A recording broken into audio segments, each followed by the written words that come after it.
we are just gonna go for this, even if I feel like it's scary and I don't know how to do it. It's important. Hi, my name is Jessica. That's Harley. And you can see that he's like, hey, who are you talking to? Talking to my friends. Talking to my soon-to-be friends. Talking to people about things that are hard to talk about. But things that we need to talk about. So that's why we're sitting here comfortably on my bed with this impromptu video that I really didn't know was going to happen until I was scrolling through Instagram today and came across a couple of posts and just got this feeling of like, yep, I need to talk about that. So let me tell you a little bit about myself first. I can write about things better than I feel like I can talk about things, but I have more practice with writing. So maybe with time, I'll get a little bit better talking about them to a camera. So I love to write, and I've written about this subject in particular on my blog before. It's very vulnerable, but it's very real. And I know that it affects a lot of people, a lot of women, a lot of couples, 1 in 8 to be specific.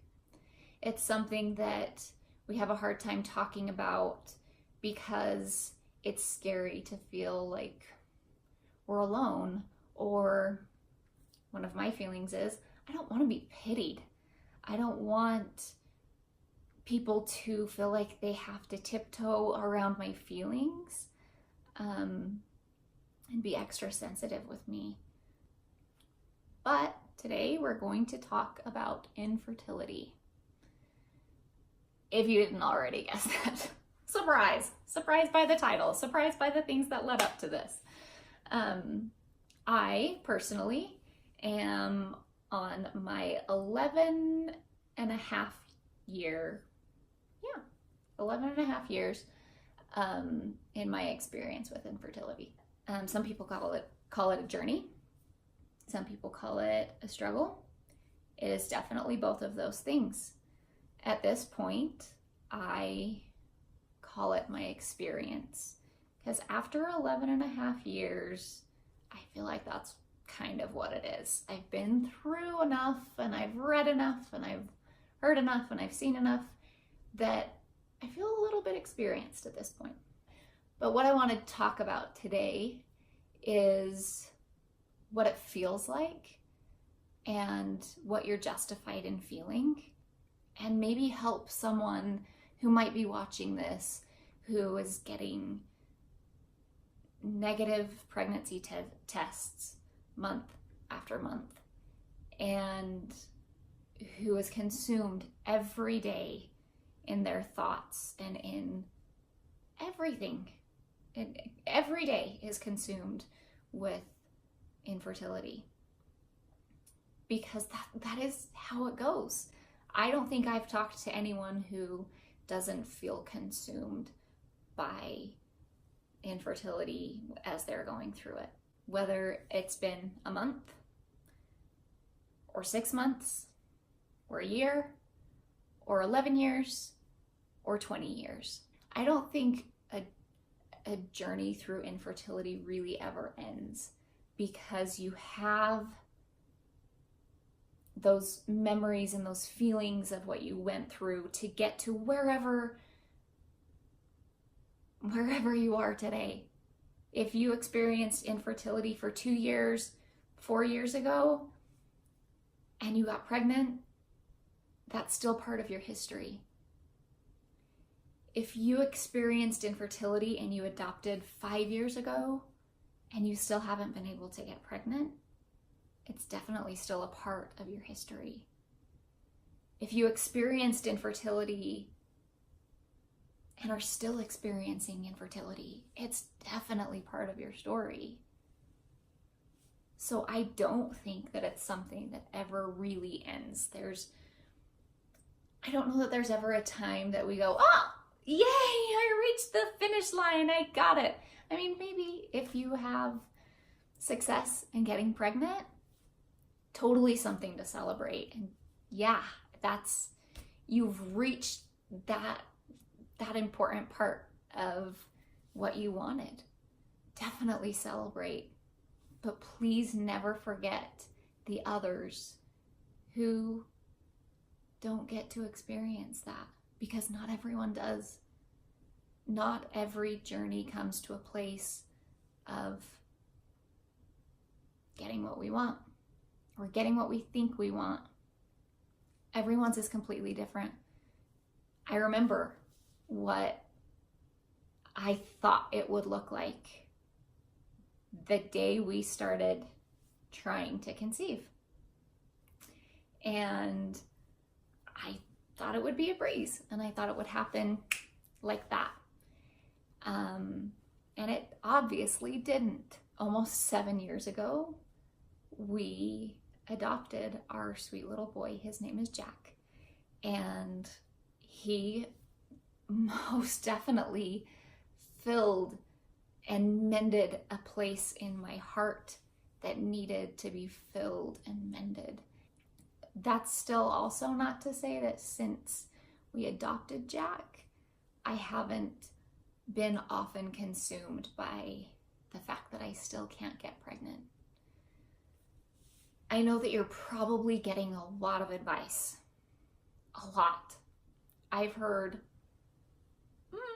a lot of things that I kind of go, thank you, and just nod my head. I think it's important to always assume that people do have the best of intentions. That really, they just might not know what to say, and so they're choosing to say anything that they think might make you feel better. Some people are just insensitive and don't know what to say, and also don't say it the best that they should. But I like to use what's called the hypothesis of generosity, that everyone is doing their best. But I know that you're probably getting a lot of advice, and I'm not here to give you more advice, because I think that you know exactly what's best for you. If it helps you to track your cycle every single day of the week, I think you should do that.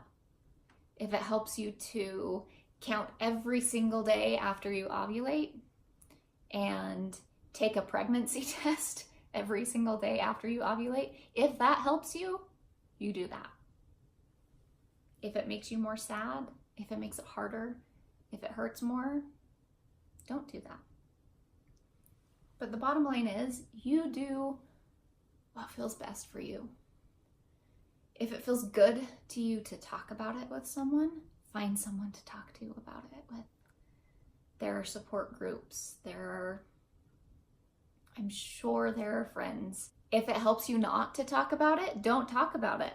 For me, very often it helps more not to talk about it, because I don't want to be reminded of it every single day when it's probably been on my mind. So sometimes I still need to talk about it. Sometimes I don't even want to think about it. I don't want to wake up and think about it. It gets exhausting every month to think, oh, a miracle has happened. A miracle has happened this month, and no, it hasn't. Infertility is very much like grief.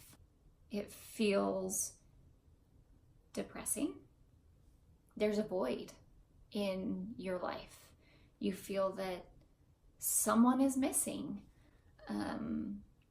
And whether that's through a pregnancy that never comes or the actual loss of a baby, it is grief. It's the hope of something that may or may not be. But whether you're 1 month in or 20 years in, it's always okay to hold on to that hope. It's normal every month to wish for a miracle. And sometimes they happen. They do. And I'm so grateful for that. You have every right to celebrate if that's where you are in your journey. I hope that where you are is a place that doesn't feel hopeless. Because I know what it feels like to see pregnancy announcements and pregnant women and friends and family who so easily just seem to get pregnant and think, why can't that happen for me? I hope that wherever you are in your process, that you know and wish for a time that you can see those announcements and see those friends and family who are pregnant and feel happy. I hope that next month is better. Whether that means you getting what you wish for, or maybe, just maybe it gets a little bit easier. This is something that takes a lot out of a person. It changes people.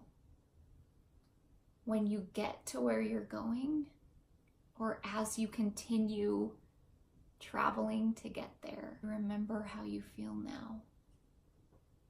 And that you don't forget that there are people who feel the same. And that there are always women, couples on this journey, and that maybe you were made to go through it so you could help them too. And when you help them, it helps you. I know that for me, it helps me to help other people. I don't know who you are. I don't know your name. I would love to know you and know your name and know what you're feeling. I would love to hug you and cry with you and tell you that you're not alone and you will be okay. Not okay in the, you'll be fine. It will be fine. Like it will work. You'll get that baby and then it will be okay. I hope that that's how it works for you. And that's the thing about hope. We just hope that it works. And when I say it works, I don't just mean it worked. I got pregnant. I hope that it works out, that you get to a place where you're content with your life and happy and not consumed every minute of every day of every month. Until then, I know that it's hard. I know it feels isolating. I know it feels lonely. I know it feels so vulnerable. I know you feel like you're broken or your body doesn't know what it's supposed to be doing. I don't think that you are less than anyone else because of this. You're not. You're not less capable. Your body is not less capable. Your body can do amazing things. It's just having to work a little bit harder to do this one thing. Hang in there.